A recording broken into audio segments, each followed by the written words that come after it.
Okay, good morning, everyone. Hope you've had a beautiful summer and avoided the rain. So welcome here to the lodge, where we have Robin Swann to chat with us. But firstly, can we have a warm welcome to our charity speaker from Cancer Research? It's the one and only Lisa.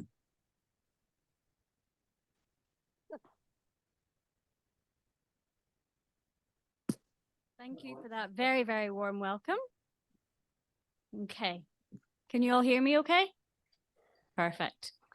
My name is Lisa Bailey. My colleague Maeve Kilpatrick was due to be with you this morning, but she's taken unwell, so I am her stand-in. I'm sure I'll not do as good a job as she would have done, but thank you so much for having me. It's a real pleasure to be here with so many people. Working for Cancer Research UK is something I'm grateful for every single day. I'm fueled by passion and purpose, and I really believe in the power of research. A huge part of my role is raising awareness in the community, and community talks like this are such a great avenue to connect, a great avenue to connect with lovely people like yourselves. So hopefully you'll come away with a bit more information about what we do, a vision for the future, and we'll have a bit of fun along the way. So this is my mum. Some of you in the room who I know will know this face. She's a friend to many and a great human being. She went for her routine mammogram a few years ago and discovered she had a very aggressive form of breast cancer. So fortunately, through Cancer Research, she's had some life-saving surgery. She's had some chemotherapy, some radiotherapy, and some of you may be familiar with the drug anastrozole. So anastrozole helps stop your breast cancer coming back after your treatment. By taking this medicine for 5 years, you have a better chance of being alive for 15 years after your breast cancer was diagnosed. And thanks to Cancer Research and the development of this drug, I get to have this wonderful lady for longer. My kids have their nanny for longer, and I think the world is just a better place for having her in it. So this wasn't taken today or yesterday. In 1901, a London businessman, Thomas Rudd, proposed a landmark fund to investigate the cause, nature, and treatment of cancer. This fund laid the foundations for what we now know as Cancer Research UK. His vision convinced a surgeon, Sir Henry Morris, to join forces with him, and together they helped create one of the first dedicated cancer research initiatives in the world. Sadly, Thomas died before the fund was realised. But the gift from his will was the first legacy received by the charity, and it helped to accomplish his wish of shedding light on the biology of cancer even after his death. And so last year, Cancer Research celebrated its 120th anniversary and 20 years since forming what we now know as Cancer Research UK, the world's leading cancer charity. For the past 120 years, we've been making discoveries that save lives, but we have so much more to do as cancer is one of the world's greatest health challenges. Our strategy renews our focus on making discoveries, driving progress, and bringing hope to those affected by cancer. We want to see a world where some types of cancer are effectively eliminated. Many more are prevented from starting in the first place. We want treatments to be more effective, kinder, and more targeted so that people can live much better and more fulfilling lives. And we want everybody to share in this progress equally, regardless of who they are, where they come from, or what type of cancer they have.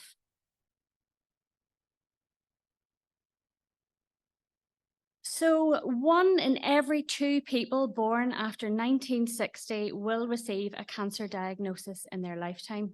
And this is due to many factors. The main one is we all live much longer now, and your risk of cancer increases with age. Also, modern way of living, including your diet, plenty of colour on your plates, and I don't mean Skittles. Our time out in the sun, alcohol and tobacco are huge factors. Also, we have to include the fact that we're much better at diagnosing cancer now. More cases are detected than they ever were before, so that's going to make it look as if more people are actually getting cancer. However, good news is more people than ever are surviving. They're surviving for longer. They have a much better quality of life thanks to better diagnosis and much kinder treatments. Never ever before have we ever had even odds with cancer. We are at a pivotal point in history where for the first time, we are looking cancer square in the eye and are on the brink of pushing those odds for survival in our favor, which is so very exciting.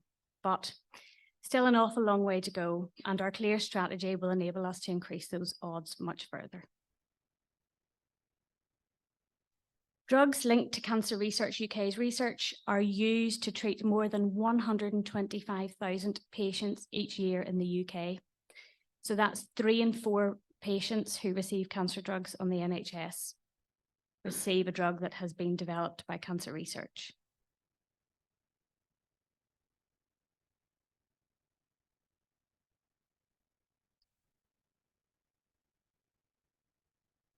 Just make sure the right picture. Today, more than 90% of women diagnosed with early stage breast cancer will survive the disease for 5 years or more. They are also 66% less likely to die from the disease than they were 20 years ago.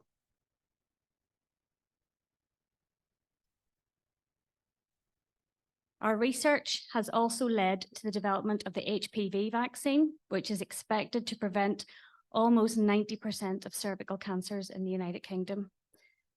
The hope is that by 2050, cervical cancer will be completely eradicated. We're also a key player in the development of radiotherapy, which now benefits more than 130,000 patients every year in the UK. And we've helped prove the link between tobacco and cancer, preventing millions of deaths worldwide.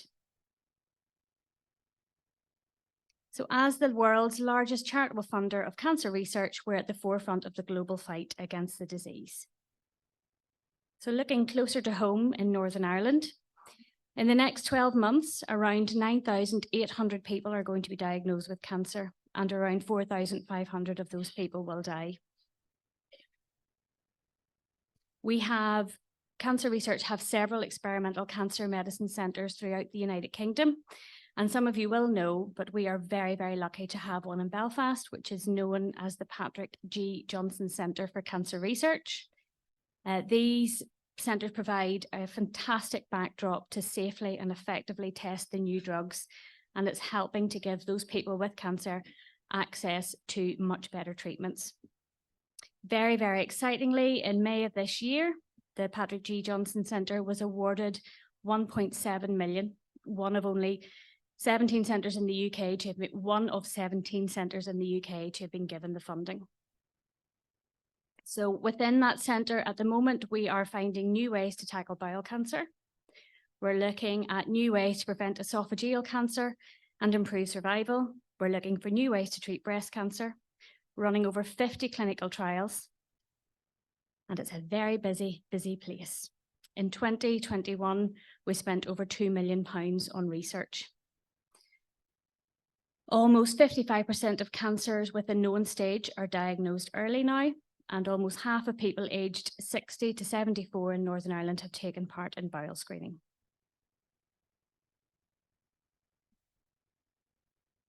So I'm going to scooch onto this slide. So why do I do what I do?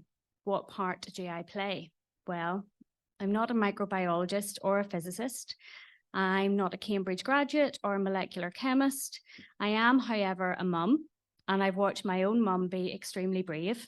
I came extremely close to losing her. I've lost many friends and colleagues to cancer, and I know that pain. So these two on the screen are my girls. These are Catherine and Martha, and for them, I would like to see a future free of cancer and their children. I don't want them to live with the fear that we have all done for years.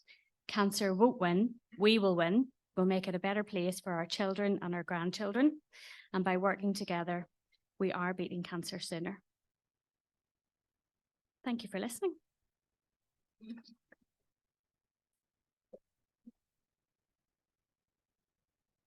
That way for me to disconnect this.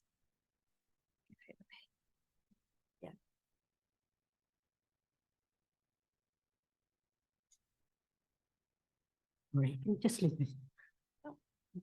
It's ready to, okay. Yeah. Well, thank you very much, Lisa. There were some very interesting facts there. I've written them all down. And now Ken would like to come forward to introduce our guest of the day, Robin Swann.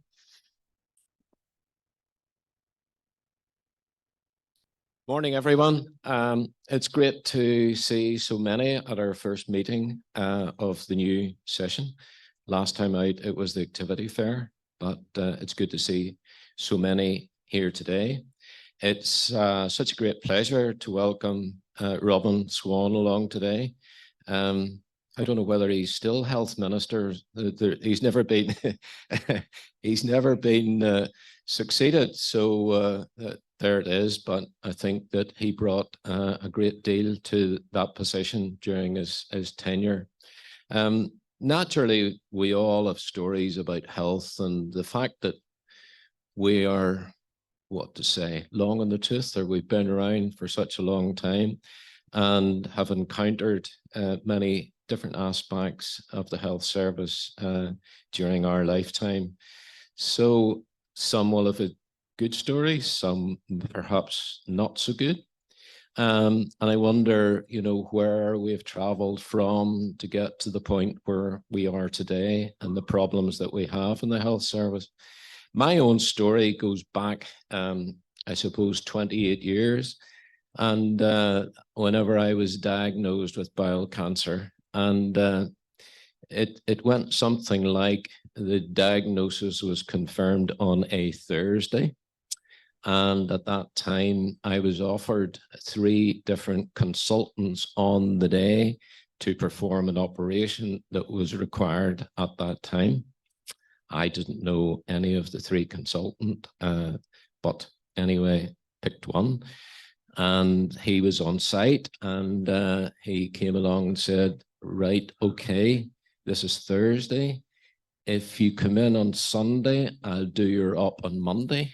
If you come in on Monday, I'll do your op on Tuesday. And if you come in on Tuesday, I'll do your op on Wednesday. Take your pick. And that's 28 years ago. And I reflect on that so much and say, where has this all got us to today, whenever there are such waiting lists and so on and so forth. So that is, I suppose, setting the scene for Robin.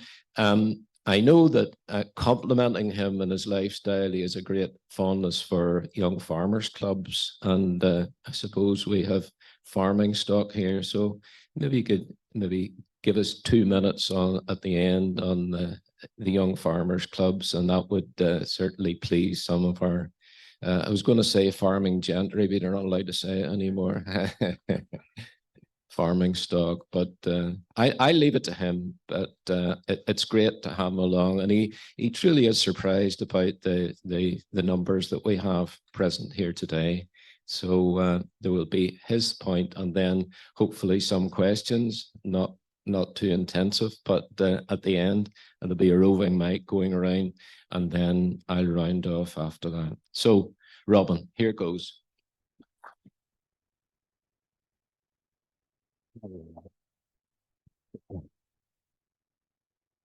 I'll maybe use this stage because I'm always conscious about those high podiums. Look, ladies and gentlemen, first of all, can I thank U3a for the invitation to come along and speak to you this morning. When Ken, I think, initially contacted me over a year ago, he said, come up, it'll be a small chat to a few members.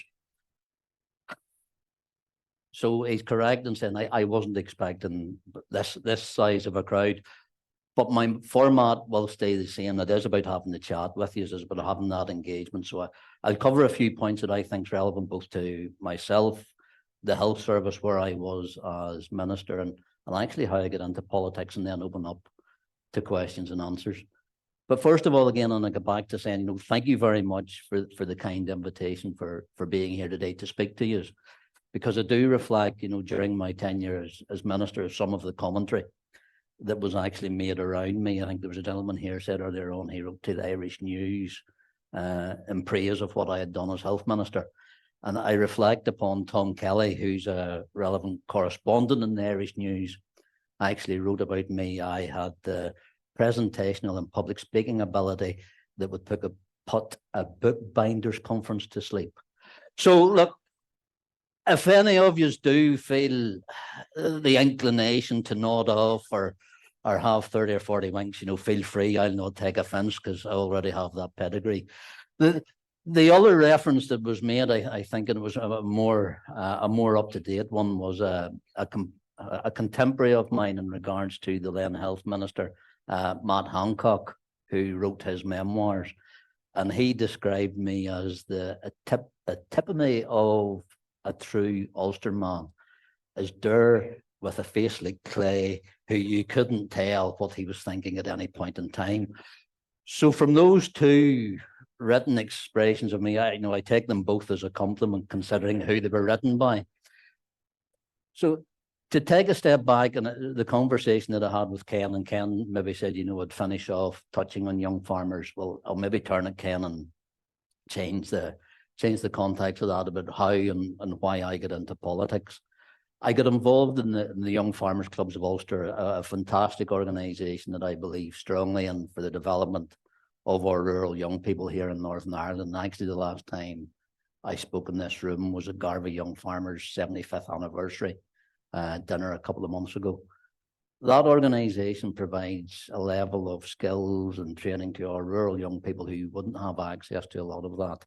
And I think it's why, and I've said it in the past, it's why I am where I am today. And I put that down to young farmers, from public speaking to group debating, through committee work, through the ability to work with others to achieve a goal that is in the benefit of the club, of the county, of the entire organisation, and being able to put those personal interests to one side. I worked my way through young farmers. I was club leader of our Kelson Connor Club, chairman of the County Antrim organisation. I finished up then as president of Young Farmers Clubs of Ulster for a number of years. Now, the way the organisation works, its members lead the organisation. So mid-20s, late 20s, you were running on that organisation with a staff team. I then went on and finished up actually being chair of Rural Youth Europe, which was the umbrella organisation of all our rural youth organisations across geographical Europe, not just within the EU. So at that point, I was chairing an organisation that actually went from Azerbaijan to Malta to Iceland to here in Northern Ireland. We were having board meetings on Skype long before Zoom was created, or long before what we have known for the past 2.5 years was working. So that was where I believe I got a lot of the skills that I was able to carry into this position, was actually through Young Farmers Clubs of Ulster, because at that stage, when I was president, we had our first attempt at true devolution here in Northern Ireland. Michelle Gildernew was the then health minister, and it was actually how we got the interaction. And I saw the difference that actually a devolved assembly in Northern Ireland, accessible ministers could actually make a difference and be that part of change. So it was through that I got a taste for politics and active politics. So I suppose, and as people do, I looked around to the party that best suited my approach, and I found that to be the Ulster Unionist Party in North Antrim. Now, I'll not make this party political in any way. It was the party that was as closely connected to my beliefs and what I wanted to achieve in Northern Ireland as was possible, following on from Captain Terence O'Neill within my own constituency as well. So it was about how that changed. And I've often asked, getting involved in politics, and I can assure you there's people here from North Antrim, and if I wanted to be a career politician, I wouldn't have picked the Ulster Unionist Party in North Antrim back in 1997. So it's how we move on to that. So I got involved, I got elected, and I finished up being elected first in 2011, just getting in and no more. So things change, and we've had elections since. But so to take things back as my role, maybe in some of the things I've been through as MLA, I chaired a number of committees within the Assembly as well, from employment and learning where we, you know, really pushed what we could do for our young people, you know, looking at those who weren't in education, employment or training as well, but how we actually got them ready and able actually to go into the job market. And that was a challenging time at that point. So I chaired that committee, and as soon as we got to the end of that, they dissolved that department and that committee. So I don't know if it was a fact I had or what was happening, but I'd moved on. I then, in another iteration, I chaired the Public Accounts Committee, something that I found very interesting in regards to where public money was being spent and how it was being spent. And I remember one of those, you know, you get all these reports that come in from the audit office for us to look at about value for money and how it was being used. And I remember this small report coming in on a Wednesday afternoon to the committee, and somebody go, maybe we should have a look at that one. It was a grant that was being run by the then Department of the Economy on the renewable heat incentive. So that started off a train of thought within the Public Accounts Committee that led to, I suppose, wider difficulties at that time. But again, I think it shows the power of a devolved assembly that will actually have that accountability and ability to challenge.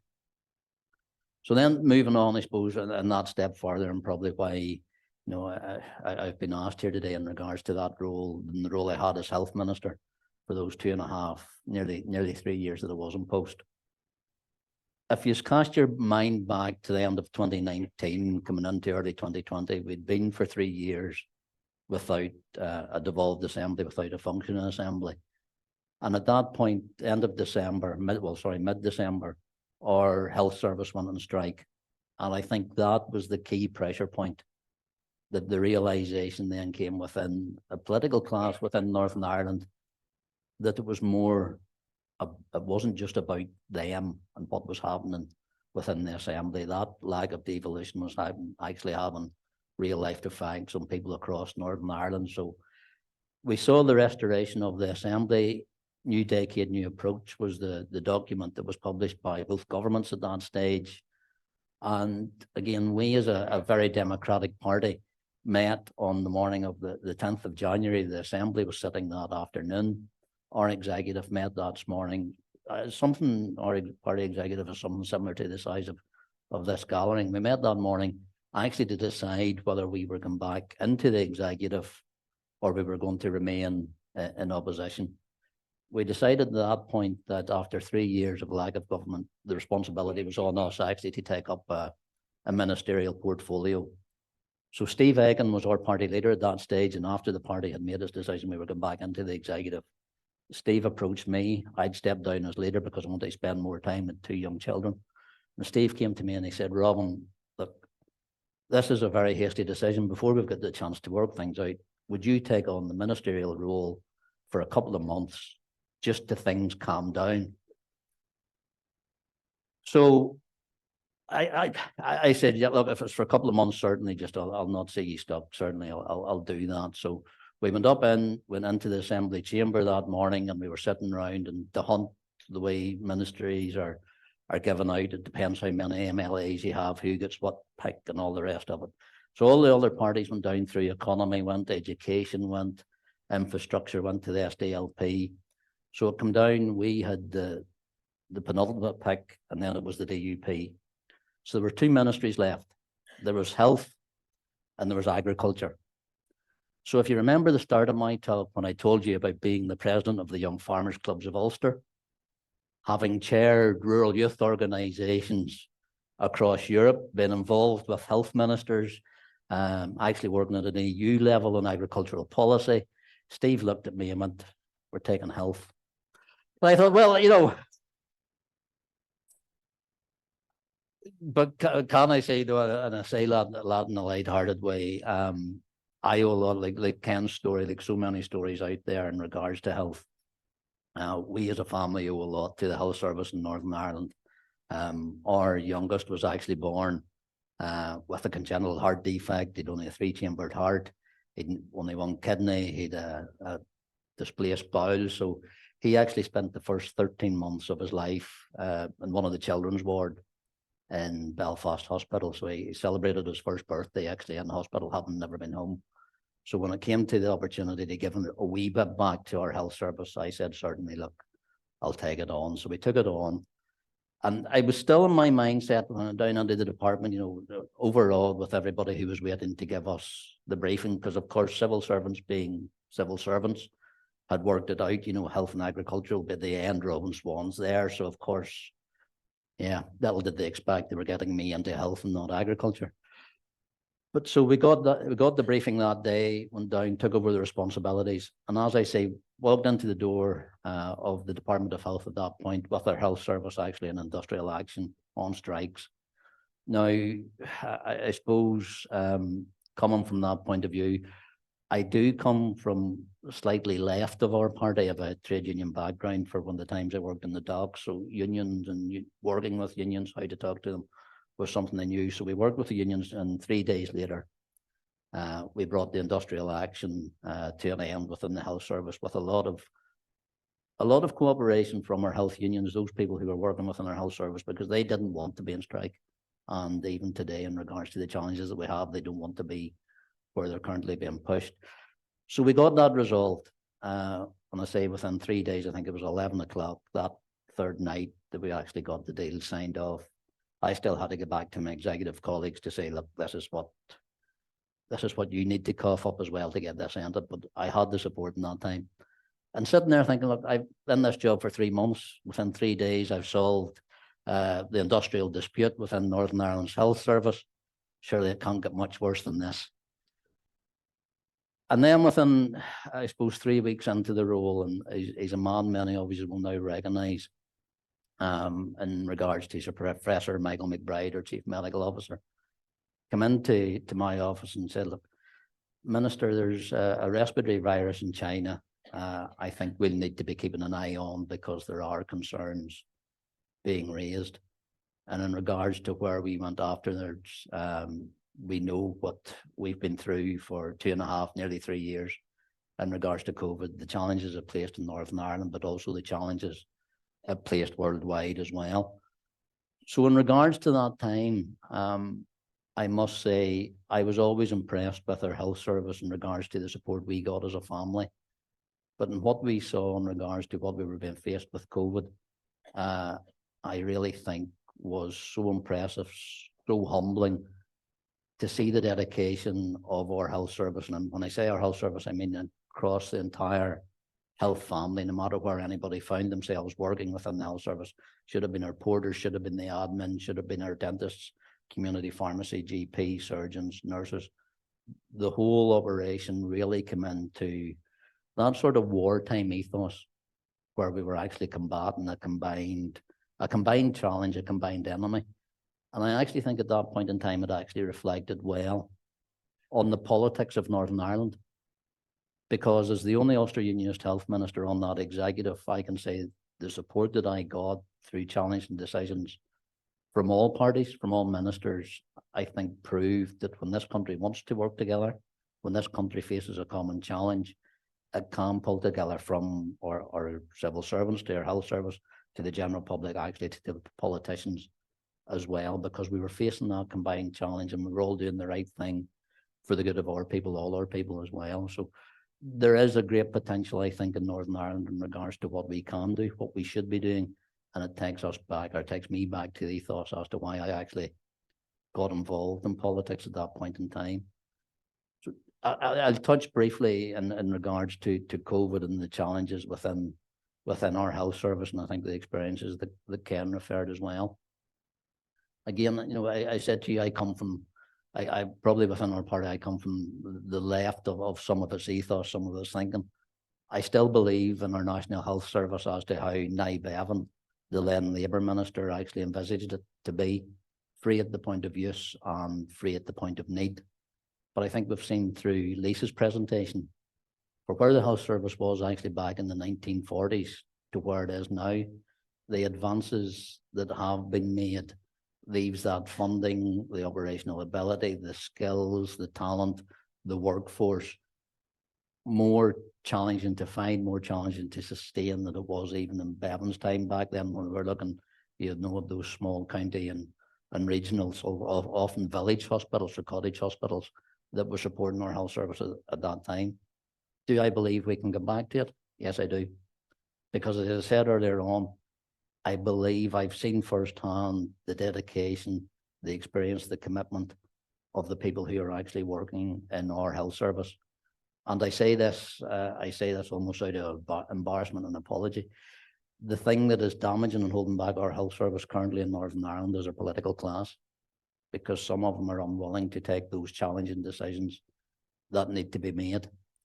During my time as minister, one of the things that we still hear in regards to the funding, and I had a very senior member within the Department of Health, when we were challenged about budgets and about monies, he always said, we have enough money to run a world-class health service in Northern Ireland, but we don't have enough money to run the health service that we have in Northern Ireland.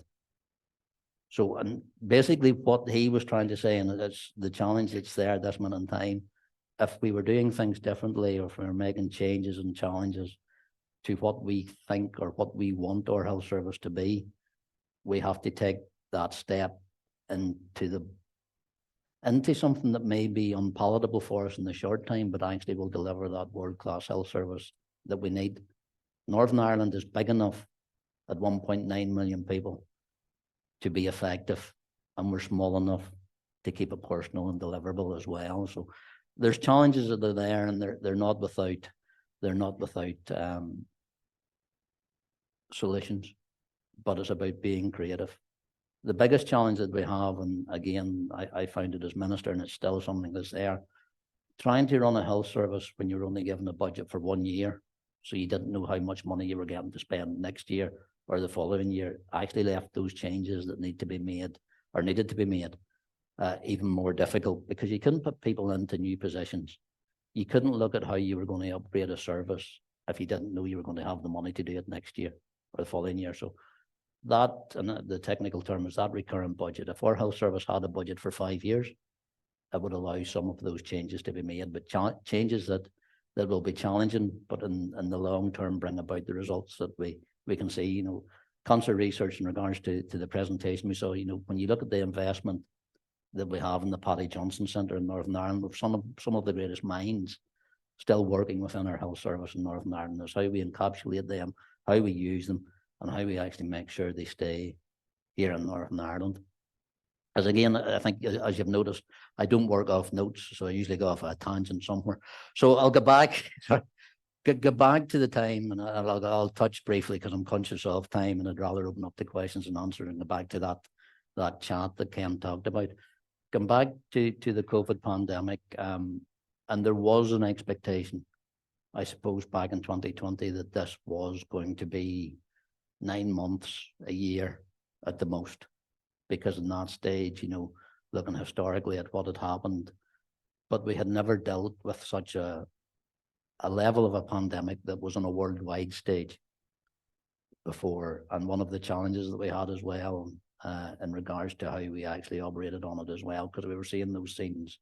We're actually seeing those scenes come out of Italy and Spain at that time, and it was how we prepared here in Northern Ireland actually to counter that as well. So we had a health service that had just come out of industrial action. We had a health service that hadn't had a minister for 3 years, but a health service that had been underfunded. So it was how we actually brought everybody together. And again, I'll go back and say the partnership working that I saw in our health service coming into COVID at the start was unbelievable. It's something that's still there, something that's still maintained, but something I think that needs that political direction, that political oversight to actually drive it forward. And also in regards to our civil servants and our trust and also the rest, it also needs a politician at the head to take the flak. Because in my opinion, that's what we're there for, to allow the rest of our health service to get on with the job that it's meant to be doing. They shouldn't be the ones that have to go on the media and face up and answer the hard questions every day. That's what the politicians, that's what the ministers are actually for. And I think that's what we're missing at this point in time as well. So going back to that, you know, if you all recall that first step that we took in regards to lockdowns, and we saw them happening elsewhere, we saw them happening in England as well. When it came to actually here in Northern Ireland again, the response that we got from the population in Northern Ireland, I think, was tremendous. I think it was an envy of many places across across these United Kingdom, this United Kingdom and other places as well, in regards to actually how we responded. But the challenges again were there, and could we have done things differently, knowing what we know now? I would say yes, there is, and there's a COVID inquiry that'll look all into that.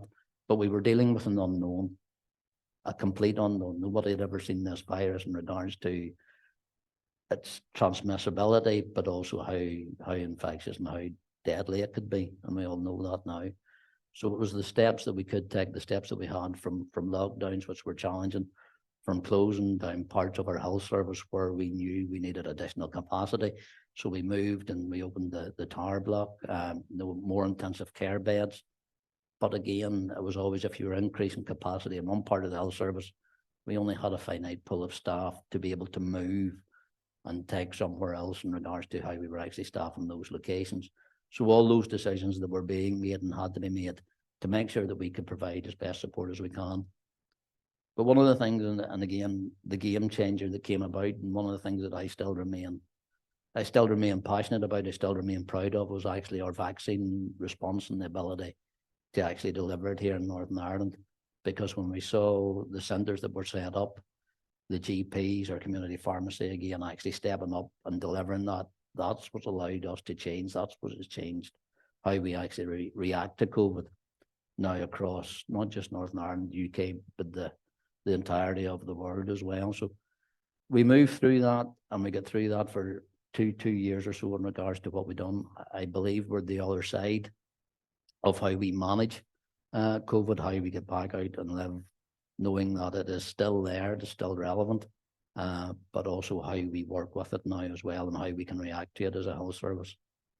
As I say, conscious of time as well, I just wrap up in regards to the point of where our health service is, and there's a lot of challenges out there, but I still believe we have a health service in Northern Ireland that we should be proud of, a health service that actually needs our support, needs political support, it needs community support, and a bit of understanding in regards to the pressures that the current workforce are actually under in regards to getting back to that point that Ken spoke about, where our waiting lists are so intense, so excessive, but they need that recurrent money, that recurrent funding actually to get them back into a place to where in the ideal world that Ken's experienced 28 years ago was the experience that most people should expect and actually get in regards to where our health service is now. So look, in regards to that, I'm conscious of time as well and open up to questions and answers. But one of the things I do want to say, and again, I want to thank u3a here in Causeway. I want to thank u3a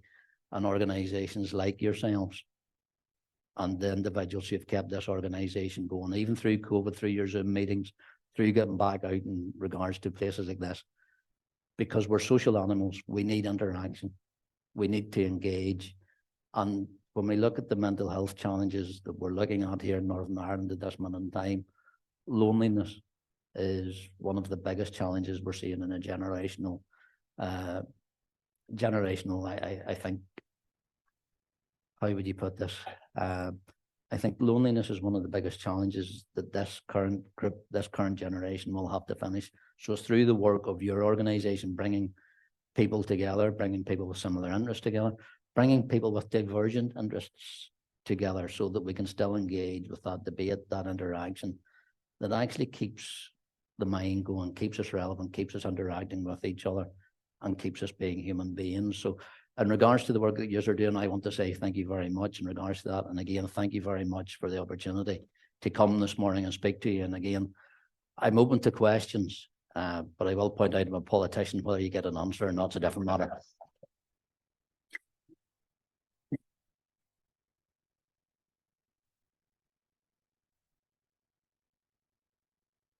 Right, to continue, are there any questions, Brenton, coming through Zoom? Not at this point. Can we give all our Zoom folk that are out there a little wave so we aren't exactly forgetting them? Yeah. Whether they be 1 or 21. So, hands up, anyone who would like to ask a question of Robin. Top right hand corner. Yes, he's running. Oh, no. It's working, yes. Right. Can you hear me? Oh, Yep. yes. Yes, getting back to Ken and 28 years ago, I went recently for an appointment. If I go on the National Health Service, I can wait for 4 or 5 years. If I want to go privately, I can have it done in a couple of weeks. So there's such a big disparity. How can we get it that the surgeons that are available are not always doing private work, that can do some private work, but not so much private work, so that they are more available to the health service? In regards to that balance, part of the challenge we have in regards to that 4 or 5 years is the fact that our waiting lists have got so out of control. So when I was minister, and it's always a phrase I hate using when I was minister, but what we had actually put in place then was an elective care strategy that would have brought those waiting lists down to 12 months, but it would have took us 5 years to get there. So it's not always about the consultant, it's about the accessibility to beds, to resource, to operating theatres. Our private sector, if we had surety of a longer budget, we could actually be using some of that private capacity for National Health Service patients. One of the things that I was able to do as minister when there was money there to do, we actually were able to send patients across the border into the private sector down south, so that they were in the Republic of Ireland, so they were actually able to use some of their private capacity to see National Health Service patients. So it's the challenge about getting not where our consultants are, but actually bringing down that waiting list initially is the big challenge. There was a piece of work done just before I left, but actually it was done by our fiscal council, which showed that people in Northern Ireland post-operation stayed in hospital 3 nights compared to England, Scotland and Wales, where they're only staying on average 1.5 nights. Now, that wasn't because our health service was inefficient, it's because the people who are being seen at this minute in time are in the higher end of what needs to be done to them, because they've had to wait so long. So their condition, if seen like Ken, within a couple of days, wouldn't actually increase our waiting lists or need them to stay in hospital so much longer. So it's really about that concerted effort, how we get our waiting list down, not so much where the consultant is, but that people can be seen in National Health. As I said earlier, I believe in the National Health Service that Bevan envisaged back in the 1940s, free at the point of need and free at the point of access. Okay. Hand up here. Thanks, William. Hello. On a positive note, I was doing a lot of flitting from England over here during COVID, and it was great the way restrictions here aligned so well with England compared to Scotland, Wales, Republic of Ireland. So that's a real plus, and thanks for that. But Okay. looking at COVID now and the information we have from Sweden and so on, perhaps it sure was worse than the disease, but I appreciate there is an inquiry ongoing at the minute, but a lot of cancer patients didn't get the treatment they needed and so on. Yeah, look, That's and a big again, issue. sorry, it goes back to the capacity we had in the health service at that point in time. If the reforms that were envisaged to go in 2016, could we have had those hospitals actually opened on what was called green lanes at that point in time, so that we can actually set up our health service at that point in time for those who could look after COVID patients and those who could look after the majority. The clinical decisions that were made, and I interacted with Royal Colleges many times in regards to those decisions that they had to make on a daily basis, and it was challenging for them as well. But we were dealing with the unknown, and the inquiry will look at that reflection as well, and also in regards to, I think that again I get back to it, the advances that we were able to make and how we were actually getting back when we had the vaccine in regards to the game changer that it was. Okay. Anyone else holding their hand up? Yes, one in the front row here. Oh, you're going that way. Sorry. Hello, is that on? Yeah. Would you tell us anything of the joys and the sorrows of working with Boris Johnson?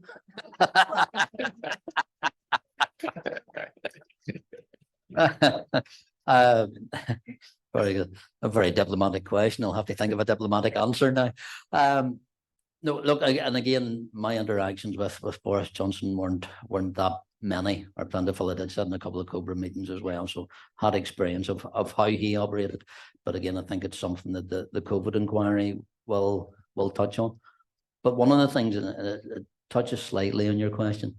Actually, one of the things that during the pandemic that I actually saw as well, on a weekly basis, myself, Von Gethin, who was the Labour Welsh Health Minister at that time, Jean Freeman, who was the Scottish National Health Minister, Matt Hancock, who was the English Conservative Health Minister, we met weekly on Zoom to share experiences, to share where our health service was, and actually to look at it from a health service point of view.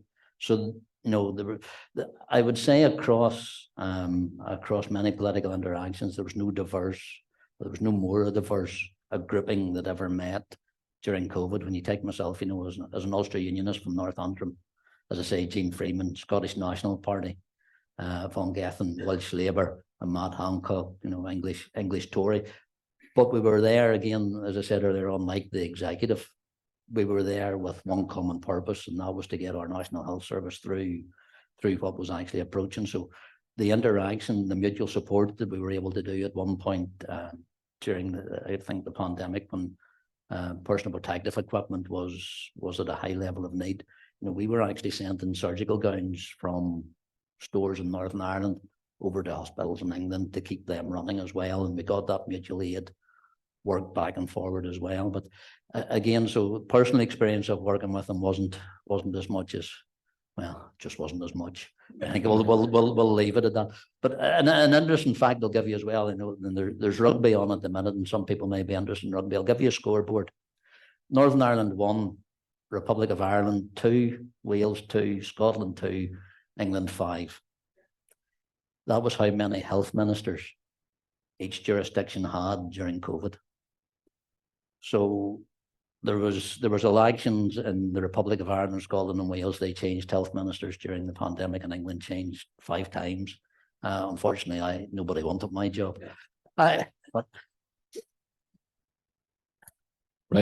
Okay. One more, please.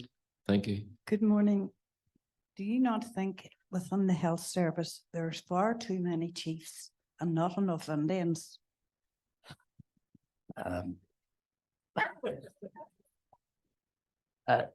I think one of the challenges that they have in Northern Ireland in regards is actually how our health service is made up. We've got 5 trusts, some of them competing to do the same things with the same people. I think that is the next step that we need to reorganise, actually how we look at it. So rather than having a Northern Trust, Southeastern Trust, Western Trust, Belfast and Southern, we should be looking at how we have a hospital trust across Northern Ireland, and one trust that looks after all our hospitals, one trust that actually looks after all our intensive care, one trust that looks after all our mental health units across Northern Ireland. So rather than having too many chiefs, as you put it, doing the same thing, that we actually recalibrate the things so that they're actually looking after specific parts of our health service. Our ambulance service is one single trust that covers the entirety of Northern Ireland so that it can manage its facilities in that direction. So it's a big challenge, a big step change, but I think it's something that would suit us well. As I keep saying, you know, Northern Ireland, we're 1.9 million people. You can get from one side to the other side in nearly 2 hours. In regards to what we can do, we're big enough to be useful, and we're also small enough to actually to make those changes relevant. Okay, one more, and then I think did someone hold their hand up here? Yes, far side.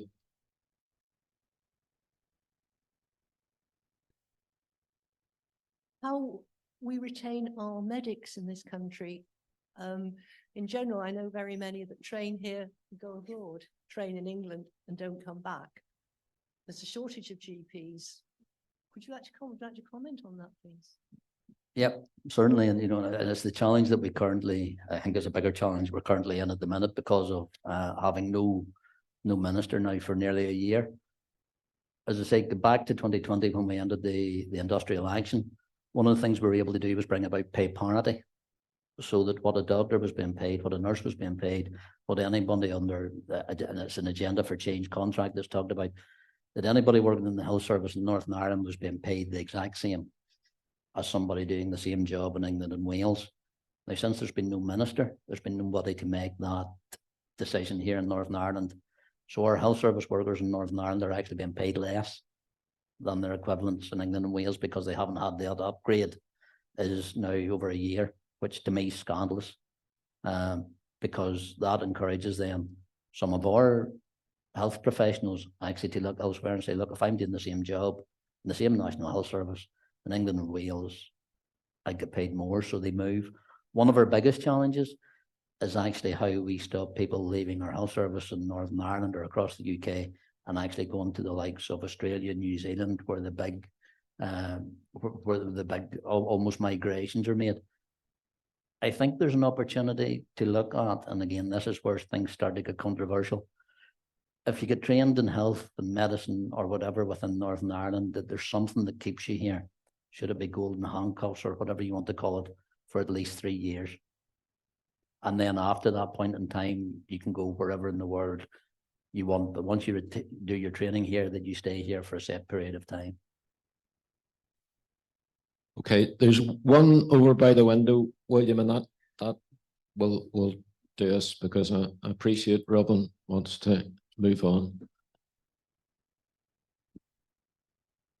If there are such considerable benefits to be had from having a 5-year budget, etc., why has the political machinery not converted to that type of financial management? That's a good question. They need to be asked to somebody that wasn't just the health minister, but a finance minister. The fact that we had no executive for those 3 years meant that Westminster was always giving us a budget 1 year at a time. And I think they did that deliberately, hoping that it would encourage an executive back.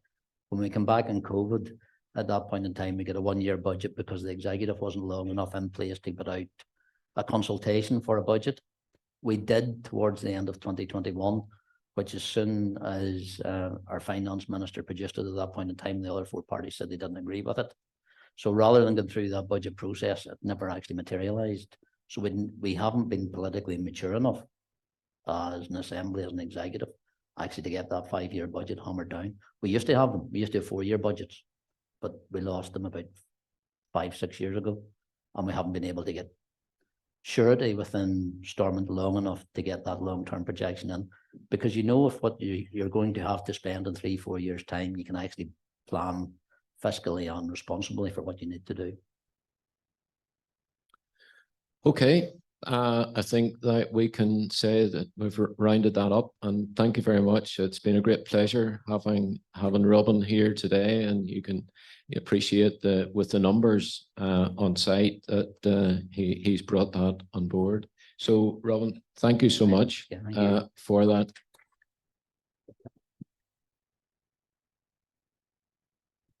That okay? Right. Just before everyone flies off and gets their lunch, etc., some trivia. Right, you'll appreciate this is the second Thursday of the month, and the reason for that is that some folk went away to Harrogate last week, so that was so important that we suspended the monthly meeting to the second Thursday of the month. Next month, we get back again to the first Thursday. The person who will be addressing us is a gentleman called Jeff Hill. He is a worldwide traveller. If you want to look at his blog, and if you go in and look Jeff Hill, Northern Ireland, you'll pick up and you'll see all the books that he's written. He used to write for the newsletter, but while they travel, great man on a motorbike, and he's coming along to talk to us in the month of November. So that's that one. If all those who are in Harrogate, if any money left, you can start putting it into your money box, because the 7th of December is the Christmas lunch, and it's in, not allowed to say, Royal Court Hotel. You get that? And it'll be the usual revelry. So that's that. And the other one I want to mention, Peter's here, and the Counterpoint Choir Christmas concert, which is always a great evening, is on the 1st December, and there are flyers down in the foyer there. It's St. Patrick's Church in Coleraine, and I'm sure there'll be a good turnout for that. 1st December, so get that in your diary, and you just recovered from that for the Thursday the 7th for lunch in the Royal Court Hotel. So that's more or less it. The only other thing that whenever I get such a big crowd here, as some of you know, I undertook to do day tours for the past 7 years, and I want to retire from that come, I suppose, this calendar year. So if there's anyone out there that would like to take on the aspect of organising day tours, you can talk to any member of committee, Barbara, self, Alan, Brenton, or whoever, and we'll see if we can point you in the right direction. So thank you all again for coming along. It's been a very worthwhile day, and we thank Robin very much, and safe journey back to the Connor Road, is it? The Connor Road. Right. Okay, folks. Thank you so much.